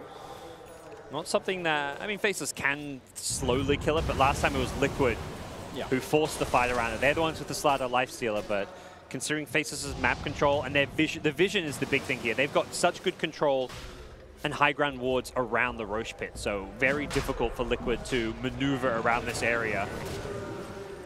Slider, yeah, let's say Slider has to have a gem at this stage, but it's a great ward spot. The Cliff ward not being scouted out, not being spotted just yet, and very unlikely to be scouted out unless it's a very uncommon ward spot. We may be seeing more of it after a game like this because that ward right now is giving tons of info for Faceless. This is giving them full vision of what Liquid are up to. Might even see the smoke if they go for it. They do have one. Oh my god, that is such an MVP ward. They do, yeah. Oh my. Yeah, absolutely, as you're saying. Ice will just run at him. Yep, he's like, we know you got to smoke it, boys. Hello. What's the plan, he says. I mean, he's going in very YOLO here, Ice. He's Abaddon. He's got his axe. He don't care. Jabs, ready to make the fight happen. Oh, Ice is... They have managed to take Miracle. Yeah, Ice, the YOLO is probably not going to pay off. He'll try and run his way away. He's not going to make it. 1-for-1 at the moment. Jabs is trapped in the Static Storm, and now Black and XY, the tag team turn up. They'll take down Matuma Man, turn towards Kuroki, cancelling the TP there with the Searing Chains. And again, Faceless may have lost Ice, but he certainly died for a good cause. Yeah, he scouted everything. Perhaps a bit too YOLO. It's one of those... Abaddon's such a weird hero to play. You think you're unkillable, and you kind of are for a little while, but Song is a great way to waste the borrowed time. And he's got down to like 50 HP before his ultimate even triggered from some kind of burst damage there, so very close to not even getting his ultimate off, it looked like. But as it stands, they're ready to force the high ground. They want to get back to work on this range in there. Yeah, range track's down. Possibly the melee. There is RP still, and Blink Skewer is pretty damn annoying to push into as well. Miracle. Look at the first crush. Very, very slippery. BKB, Shadow Dance, and Silver Edge all available off cooldown. The fortification will come out. Black questioning whether he could finish that melee Rex, but it looks like they are going to respect the fact that Liquid are back up, and even though they've got it so low. Look at these illusions, the Naga illusions, mid, top, every single wave being skipped here. And it's holding them in. I think the backdoor protection was going to kick in at mid, so they actually couldn't continue hitting it once they vacated. And that Rex will heal back up, so not the end of the world. I mean, for Faceless, they're still perfectly happy. They're winning the fights, they're getting the kills. They took a range Rex. It's still some money. It's not really a key objective. Like, the lane push is pretty unnoticeable. Even a melee Rex at this stage wouldn't be a big deal because you're versing a Naga, but it's progress and it's further farm for them. But as we said, they really need to kill this Naga. They cannot push whilst GH is allowed to do this. They've had some really nice pickoffs on her with that long-range boulder smash. Black lead in. Whoa. We'll disperse the smoke of Kuro. Just comes out. Immediate blink back from Miracle. Just in time as well before the missed call connects. Black pings out where the wards are. He's scouted them now, so they should be able to swoop in and de-ward that pretty easily, but very tense around this Roche pit. Liquid want to try and get a pick so they can secure it for themselves. Now Black's going to try and play his way around this vision that he knows is there towards the north. Miracle's just like, I do not want to go on this Abaddon. Yeah, both teams. I mean, Liquid especially, being very careful about how they initiate. GH does now have his Butterfly as well, so I mean, as we keep saying, this Naga Siren now 6k ahead of the Slark. It's it's getting bigger and better, that difference for GH, that lead that he has. Definitely. Oh, escapes just in time from the... I thought he had a Shadow Blade, but that's a very poor slider as well. We talked about how the Matu and Mind Control were struggling in terms of farm. Miracle is a full-position slider. This is where you'd normally see like a Blink Midas. He can't even... One thing, he doesn't have money for a Midas, but for another, it's like he can't get Force. He can't get like a Shadow... You want a Shadow Blade this game so you can actually catch heroes like Ember and Slack with a Shadow Blade initiation. Very difficult for him to find anything. Casual mech for Magnus. That's a surprising pickup, but I imagine he wants the Greaves to get out of the silence from Earth Spirit, or even getting out of like a Searing Chains. So yeah, he's already actually upgraded the Greaves, but it's a bit of an odd way to get out of that. Oh, they've found GH. Black actually getting the jump onto Kuroki, and he is not going to get away safely. BKB up on Black, allowing him to fight through the song. Again, an attempted boulder smash from afar, but GH wasn't TPing. He was just going for the safe play. So that is the 10-second BKB, was it? I want to say. Yeah, that was the first use. Oh, actually, didn't know. Did you use? Yeah, it was the first use. Yeah, it was the first use. Yeah. We'll see if it secures him Roshan, because they kill Rosh at a pretty slow pace with their draft, and Naga Illusions will constantly harass. So I don't think they can Rosh. Disruptor, short respawn time, and also just not a big kill. Not really a worthy pick-off, but you take it. I guess you're just saying like, my BKB duration this game doesn't matter so much, but I think Black may have some slight regrets about that, but not the biggest deal. Level 25 approaching for him at a pretty fast rate. We'll be looking at probably the stats.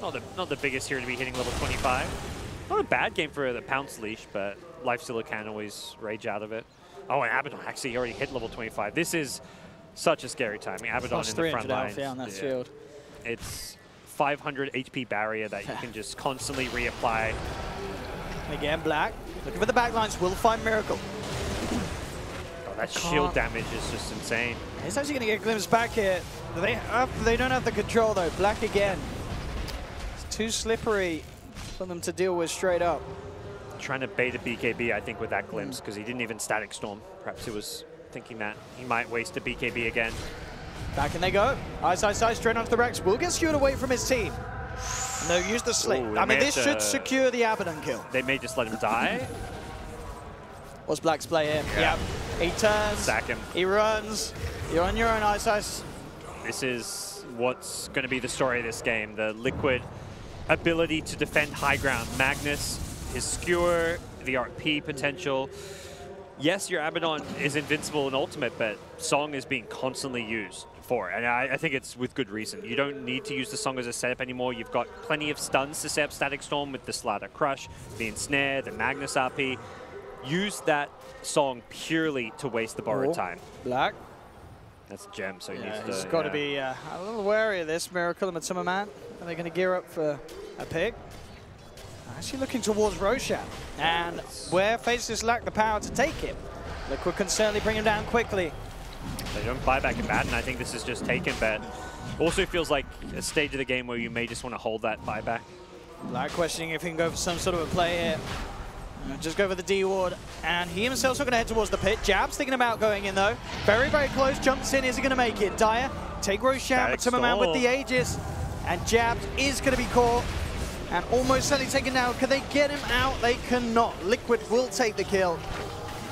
And maybe even move forward for more here. Nuts, ooh, hiding behind that tree. What a sneaky little depth. Nuts is just such a good support player. His positioning and like map sense and awareness is just insane, but ultimately, great individual play aside, that's a big win for Liquid. Securing Roche, getting the Ember kill, really nicely done. Ember tried to hold his ground and just fight with the Miona. Miona was doing some serious damage there, but ultimately, you're not going to win that one 1v4, or with a bit of help with the CM Freezing Field. He came close to killing a Lifestealer, but game has swung back Liquid's way with that Aegis in hand. Absolutely, and GH Naga continuing to rise. 32,000 net worth nearly. Oh, look at this change up. Ice going for the refresher. He wants a second ulti. That's a free Aegis pick. They're not going to... It doesn't... Unlikely to come a second time, but you take that. If you get an Aegis for free, it stops really the high ground push from coming, because now your Lifestealer can't just chip at the high ground with Rage. So nice free Aegis pick, and... Oh! What? They managed to cancel the TP here, but the boulder smash. Okay. is off point. GH a little too speedy there with a flutter. Yeah, that was a key flutter. But yeah, Ice Refresher. This is being picked up entirely as a counter to what we're seeing happen. He's hitting the racks, getting pulled deep in the base, and getting punished because of that. But Refresher is essentially the answer to what's killing him. If you Song to stop his ultimate, well, he's going to have a second ultimate. And I like this. It's very unconventional. It's being picked up for such a niche situation, but it's going to work. It's going to solve his problem. No other item is going to do this. Like, he had a Lotus Orb queued up. He had an Octarine Core queued up at one point. The Refresher is going to be the item that saves your life. None of those other two items will save your life. You get a shorter cooldown ultimate, doesn't matter. They're going to kill you instantly. I mean, it's crazy how much farm Ice has. It's on par with Black Slark.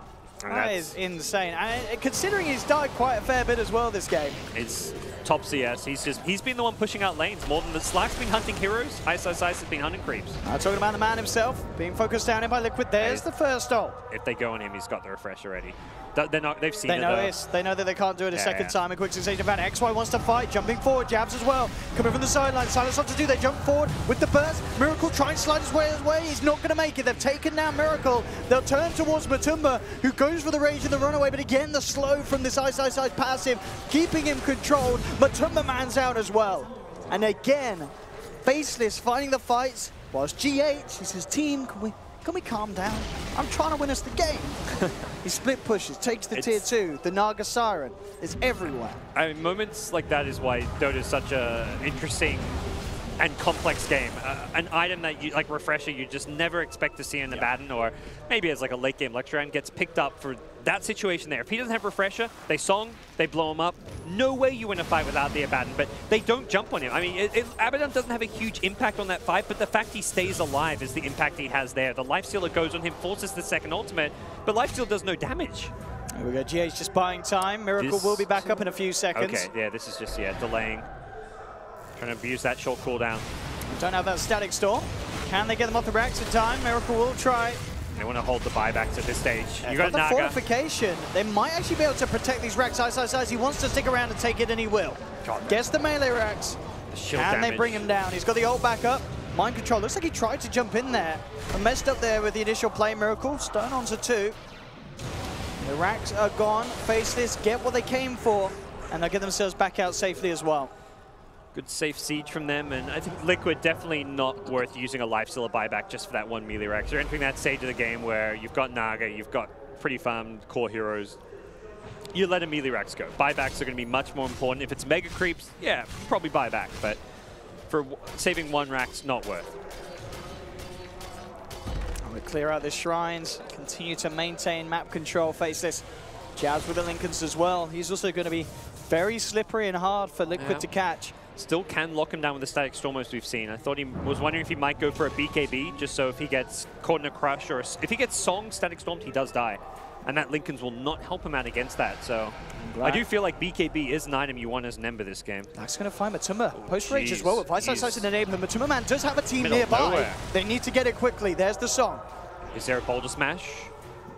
He's going to make it out. That Sleight of Fist attempt. Yeah, XY was just a little bit too far, it looked like. Could be about to see some interesting plays as well. XY with the gold for the Aghanim Scepter. Ooh. Holding buyback for now. Don't think it's a spell that's received some serious nerfs, the Enchant Remnant, so I haven't really seen the Ags ever like decide games like it used to. I guess it's nice this game for saving someone from a Static Storm, just stoning them, getting them out. Oh, the stone, and you've also got the Geomagnetic Grip you can then use on heroes, which is probably the big part as well. Yes. But yeah, the Enchant Remnant, hard to use because of the short cast range if they're silenced. Maybe you get Aether Lens even. Like late game Aether Lens on Earth Spirit is definitely a thing when you've got Ag Scepter. I've seen players like Jarek go for it after the Ags, but I mean, just things as well, like stoning this guy, making sure he can't sing, could be pretty nice. But yeah, he does have to get himself very close and personal. And as the Ags pick up, we could see some little plays from XY. I mean, he's certainly been having an impact so far this game. A lot of very, very impressive maneuvers from the Earth Spirit. definitely feels like that Rax does not change the state of this game. I mean, it's fine not to say Faceless are behind. I think this game, considering they've got 3 cores who've scaled well, is still looking all right for them. But that Naga, though. I think it's more the Naga at 6 slot. I think it's more about the fact now Magnus and Lifesteal have caught up. They were kind of struggling to keep up in farm. They're still a little bit behind, but being 2,000, 3,000 gold behind cores at 25, 30 minutes is bad. Being 2,000, 3,000 gold behind cores at this stage, 50 minutes in, not a big deal. The farm difference is being reduced. Oh, Black leading on the front. Is he going to go with a jump in, a miracle? Matsuma Man's there to block it. BKB popped by Black. Manning up, has to be careful, falling very low now with the Shadow Darts, continuing to chase down Matsuma Man. There's going to be a song from GH, he's just out of range. Matsuma Man will manage to run away though. Jabs, now getting the route onto GH. GH trying to play his way out, looks for the TP. Is he going to make it? He is. What a TP! The balls on GH! Those are some fucking ginormous balls. Like, how does he get out? He just TPs around 4 heroes. Jabs, can he kill him though? How did he even knows there's no stuns left? They use Searing Chains, Frostbite, every stun had been used. Jabs, it might kill him. He's got a remnant in a second. Oh, nah, okay, yeah, miracle life control there. Okay, he's not. He's not willing to risk it. He hasn't got BKB. That. Oh boy, this Naga. Unkillable. Apart from the 3 times he's died. Same with the unkillable. Point, you know, I've called Ice unkillable a few times, and yeah, he's got a few deaths to his name. With the refresher, he's unkillable. Don't know about that, but I mean, yeah, I don't think we've seen him. Have we seen him gone down since he brought the refresher? No, he hasn't. Yeah. But moonshots kick in. Definitely nice playing this super late game Naga. You can give moonshots to your teammates who it's like, all right, sorry I took all the farm. Here's a moonshot to make up for it. Well, Matsuma Man has the Heart of Tarask complete here on his lifesteal build. So very tanky indeed with that AC and the amount of HP he has. Synergizes well with the Empower since it's bonus damage based off your primary attribute. So more strength, more Empower damage. Definitely a nice pickup. And of course, HP, get tanky. But it's nice to be able to go for a super tanky HP unlike Hard and also get damage out of it, which is a rare case with the Magnus Empower. Roshan not quite up yet. It will be the longer respawn. Size. Come around, won't quite get eyes on Liquid. We're clearing out some of Faceless's half of the map. Orchid picked up for mind control, so again, looking for any extra lockdown they can build into. They're going to start looking for answers to the late game map Adam, which is the Silver Edge silences. If you Silver Edge him, you silence him, you can potentially kill him. But it seems Ice can probably see that coming. He's got Manta queued up. He could go Lotus Orb. If you get something to get out of silence, you can still get your ultimate off. So the big thing is not getting stunned. If you get stunned, Silver Edged, and silenced, you're dead. I mean, that's 3 things. That's a lot that has to happen, but it's definitely possible. You Static Storm him out of sleep. You Silver Edge him. Like he's going to die because he can't get out of that. So. Smoke from Liquid. What can they get with this one? Ice, not really the guy you want to be jumping on first. And Black, in fact, heading straight into the mist. He makes a beeline immediately into the center of Liquid, jumps forward onto Kurokin with a BKB pop. He'll take one. Turns towards Matsuma Man, but the Black Shadow Dance is there, and he'll continue to chase down this lifesteal as much as he can. GH, last few seconds off the song, but mind control's been caught. They've got the vision. They'll bring in Black for the kill. And they find themselves a second once again. GH will be able to get out, but Faceless continuing to win the team fights. And Liquid just can't seem to find an opening to get in and initiate them themselves. It's still Naga, you know, you're still not going to get a lane of racks off of that. It's like we won a team fight, but your team fight win was killing a Magnus, really. I mean, Disruptor dies, but Disruptor's already back alive.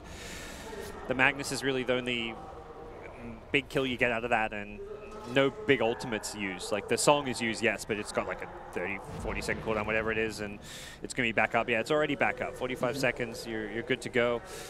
Magnus will have RP on the high ground defense. And hey, Naga Illusion's pushing top, pushing mid. You can't push out any of these lanes.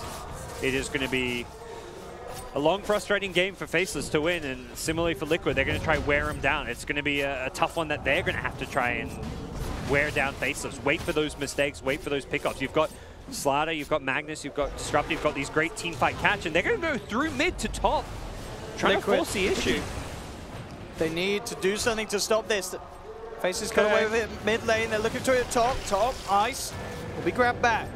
And it's your first ult. Refreshes it. Prepping for the second one.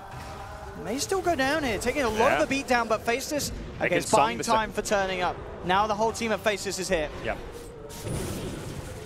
GH. He's going to need to soak back. Getting bursted there by Jabs. He's out.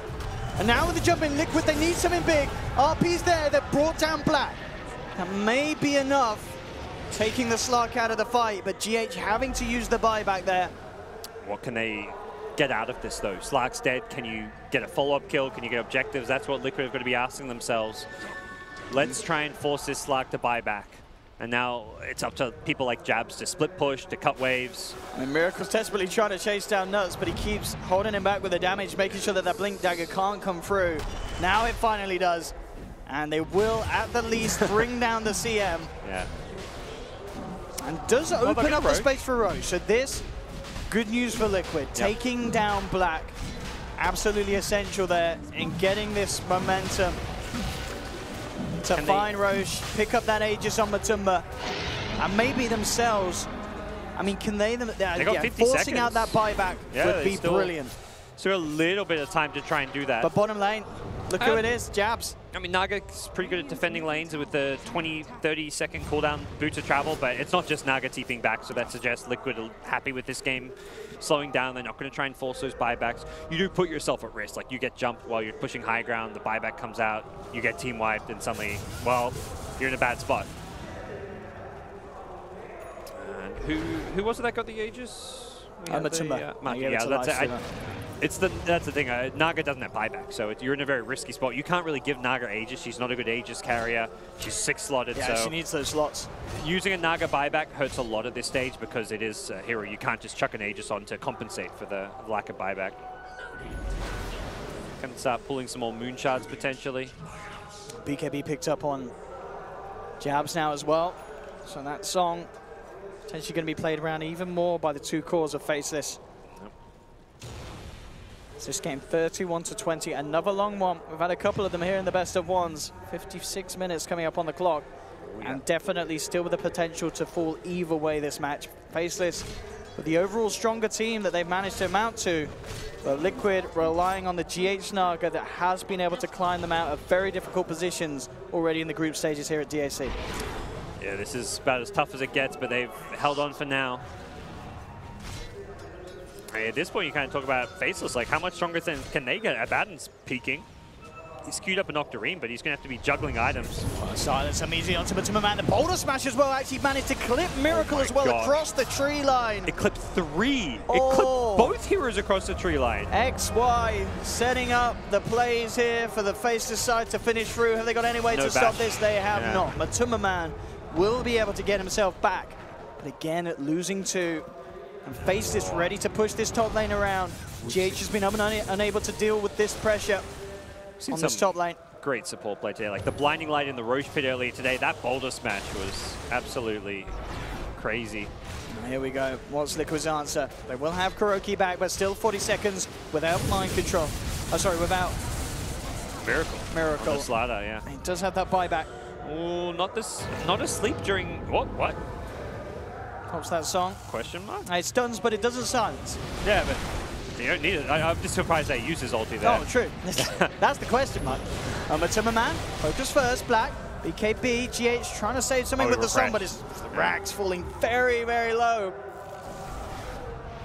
And Faceless will almost certainly take a second melee. They're jumping in. Jabs. Bursting down Matumba. GH. Oh, there's no buyback. There's no buyback. What a play from Jabs getting on the back lines. They tried to buy time for the Slatter respawn. No Naga for 100 seconds. This is the dream for Faceless. They may regret just not buying back there. It's just a Slatter buyback. It's not worth using a double song and getting caught out for that. I mean, they will force Faceless out of the base for the time being, but they've lost a second full set of racks. And no Naga for 80 seconds. Very dangerous territory. They want to end this game likely. They only have like the Magnus skewer deep into the base may be the response and the way to hold your high ground. I mean, if they can survive these 70 seconds, then they could be a 2 minutes and a half for that buyback cooldown. So if they can go past this point, Liquid, they may be okay. But as you said, Faceless Very surely want to do as much as they can. Yeah, very hesitant to go high ground though. 55. Oh, they've got a DD and 21 essence chip. It's the dream. Just backdoor that tier 3. I guess you're going to fight backdoor protection, but you may as well. Fight backdoor protection. Yeah, Ice is like, come on, guys. Let's do this. This DD rune is going to make short work on this bottom lane. As Faceless are cleaning up the base of Liquid, Mega Creeps will be out. And Jabs just forcing the side back to the fountain, keeping them away from this push as Black straight onto the tier 4s. 25 seconds without GH, 25 seconds without 40,000 net worth of their team. And with these Essence Shift stacks and the DD, they're going for the game, Faceless. Can Liquid stop them? They'll hit the RP, bringing Black down low, but is it low enough? It's not. Shadow Dance is there. The buyback from Kuroki. The Ancient is falling. Black, he's actually looking for kills here. In fact, they're backing away a little bit. Jesus swallowed by Mind Control. The Static Storm, it will Jabs, but they've lost Matuma Man. Black comes in onto Kuroki for the second time. Miracle is out and down. Mass buybacks coming out from Liquid. Can they hold? They need something huge. They need GH to be able to force these guys back. He's being rooted, silenced up. Jabs back in. Black as well. The Naga's out. Liquid are going home here from this best of 1, and Faceless have done it. They've beaten the GH Naga gods. Absolutely brutal stuff. Best of 1 Dota. Faceless pull out a hell of a game. And goodbye, Naga pickers. You got to feel good if you're Faceless. You've had a rough group stage. You let a lot of good early games and should-be wins, I think, slip away from them. Their group stage, they finished last place. They look like one of the weaker teams. But you look back at a lot of those games, I think a lot of them they felt like they should have won. So Faceless, they win when it matters. Main event, best of 1. Against Liquid. Yeah. Against the Naga Siren. I mean, something that we've seen not only teams playing against Liquid, but a lot of series, the Naga Siren has been incredibly strong. And they do it. Black on his Slark, incredible game. Yeah, and that's, I think, really, that game was so tough. And like XY Spirit, I mean. Everyone played so well. Like, CM's positioning, she got some really nice ultimates, got some key plays out of there. Black did really well. Ice maybe it was a bit too aggressive. I think it's funny when Ice is like the player not stepping up like as much as normally. Yeah, he was a bit too YOLO, but that really, I think the talk with Faceless is like, Ice is the 1 star. Can anyone else on the team be like a superstar? And yeah, that game shows that. The rest of the team can step up when needed. Well, there we have it, ladies and gentlemen. Faceless move on. And we're saying goodbye to Liquid here in this first best of 1 of the lower bracket. Crazy stuff. Back to you, Paul. Liquid, goodbye. And to you as well, goodbye. To the panel where you go. Guys, thank you very much for your commentary today. Well done to both of you. And to all of the talent that have brought us some fantastic games throughout the day. They said during the group stages and before, indisciplined, inconsistent, too much theory crafting. It all went out of the window today as Faceless became the winners in their match against Team Liquid. We'll catch up with our panel right now. We'll start with Fogged. Can you quite believe what you've just watched? Because that was a completely different team from the one that played in the group stages 2 days ago. Yeah, they each played really well. I mean, Jabs had his moments, Black had his moments. Me and Ben looked at each other and we're like, wait, Black's 10-0 at one point. We're like, holy crap, how the hell hasn't he died in this game? All of them were carrying their weight. The Earth Spirit plays, XY had some beautiful stops on the sleep. We saw a couple TPs out. Liquid definitely made a lot of costly mistakes. Mind Control definitely felt like he was struggling a lot on this mag to find opportunities. This was the first fight where Faceless actually won at a point where they could do something after they won a fight. Like, you can see the tier 1 mid is still standing on the side of Team Liquid. Yeah. That is not a good sign if you're Team Faceless. But after this, they just took more and more map control, and then a Naga factor kicked in. Everything slowed down. Everything seemed like, okay, we're in one of these again. You know, you got GH. This was a big CM ulti here on the side too with the Veil. They cleaned up the Earth Spirit right away. They almost got the Slark too. They thought they'd get a setup after the Aegis, but this was a really bad point for Liquid too. It was a lot of just situations where they thought they could take fights, and it was just like, wait a minute. We're taking a lot more damage than we expected from the Radiance, from the Veil, from all the different things in combination. I want to go back to the very beginning of this game. Before the draft, Ben, we said Liquid favourites. If they get the draft that they wanted, they can win this game hands down. I thought they got the draft they wanted. The Magnus was not what I expected it to be. Mind Control is like really good on those initiators generally too. Like he played a mean Slardar, he has a really good Faceless Void, and I don't think Mag is that much of a stretch from those two heroes, but he was not able to find any good RP. Granted, they had some very slippery heroes, but still, maybe like 1 or 2 that were actually decent, I would say. And a lot of times you just got caught out and died. This is fights. This is another example, Shiva, of the inconsistent Liquid, isn't it? Yeah, and the scary part for Liquid is that this is their go-to, like, well, we don't know what works, but at least we got GH Naga Siren. And it didn't work this time. Yeah. Their insurance policy was not really an insurance policy. Oh, I love the refresher from Ice as well, by the way. Yeah, it was definitely very clever to deal with that Naga sleep that was happening. And here again, like every single person, like carrying their weight. Yeah. Black, like we said, beyond godlike. This is the first time he actually dies in the game. Yeah. 53 minutes in. That's so And then nice. jabs with these multiple, like the triple remnants with Veil on top of everything, with Photic Shield as well. It's an immense amount of magic damage burst. It was a little worrying moment towards the end, though, Ben, wasn't there? We were a little bit concerned because I think there was a Liquid player down for like 90 seconds or something. Oh, yeah. And they pulled out, they basically took the racks out in mid, took the racks out at the top, and then you thought, okay, take the racks out at the bottom, you've got Megas then, and then at least then you're safe and you can just come back when you want. But they disappeared and they came, they went, they didn't really know what they were going to do. Maybe they saw the double damage or something like that, but they didn't even use any of the shrines. The shrines are still up right now, so it wasn't that. But they maybe like, what? Did we just win? Maybe they like also didn't take the Naga buyback timer too. That might have also been something. Maybe, yeah. But maybe they didn't have buybacks at all. So like, oh, small worry though, wasn't it? Yeah. Just a little bit. It's just like, oh, what are you doing? What are you doing? Don't throw this now because like, oh, you've done well. Is it going to go another 25 minutes? But yeah, great play though overall. Yep. From Very- Faceless. very And very crisp. Yeah, it's exactly the word I was going to use. Yeah. The stats bear some very good stats if you're a Faceless fan. Look at the black stats. 15, 1, and 12, and that 1 came after 53 minutes. They're 3 net worth. Look at that.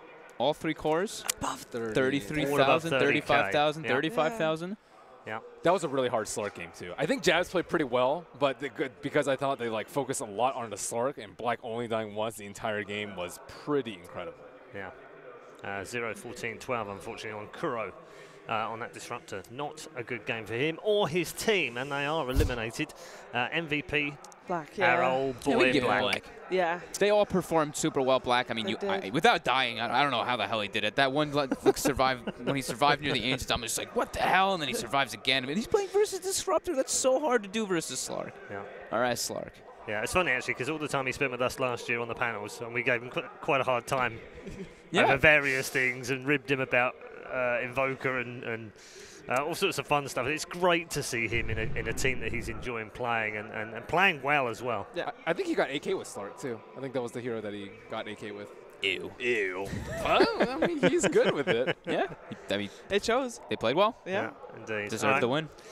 Let's take a look at all of the results from day 1 of the main event. Has been a very exciting day. We started off the day, of course, with OG in fine form, heading in as favourites to Newbie, winning 2-0 again. Wasn't quite their own way, but they were dominant once more.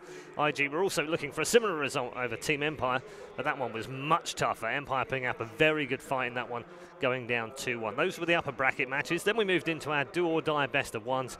LFY going down to IGV, and MP, who after looking good, going down to VGJ in our opening 2 lower matches. We also saw the 2 world champions from the previous 2 internationals, Wings going up against Evil Geniuses, EG coming out on top on that one. And finally, we've just seen Faceless taking out Team Liquid. There are just 2 foreign teams remaining now. Only Evil Geniuses and OG remain. And 2 Abaddon wins now. Yeah. 2 and 10. 2 and 10. It's on the comeback. It's on the comeback trail.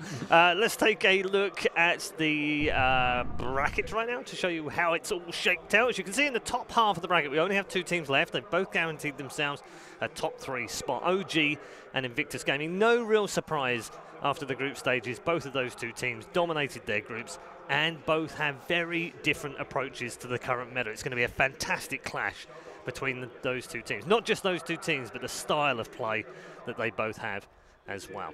2 teams dropped down were, of course, Empire and Newbie today. They'll drop back into the lower bracket after we've shaped out the teams that are in there right now. Yeah. Deadly teams to meet as well. I think Empire they could go a bit further here, couldn't they? Yeah, they look great when they have their ups, they have their downs. I think that they probably just need to crispen up the way they draft, and I mean they're pretty scary. Yeah, they took a game off IG, and IG was, for a lot of people, the clear favorite, and they showed that they didn't make it easy on them. So, yeah. All right, well, thank you to all three of you. We are headed home after a very long day. We hope you've enjoyed the Dota. So we've certainly enjoyed it. It's been a fantastic first day of the main event here, but still more to come. 3 best of 3s tomorrow, and Shiva will be hosting the 1v1.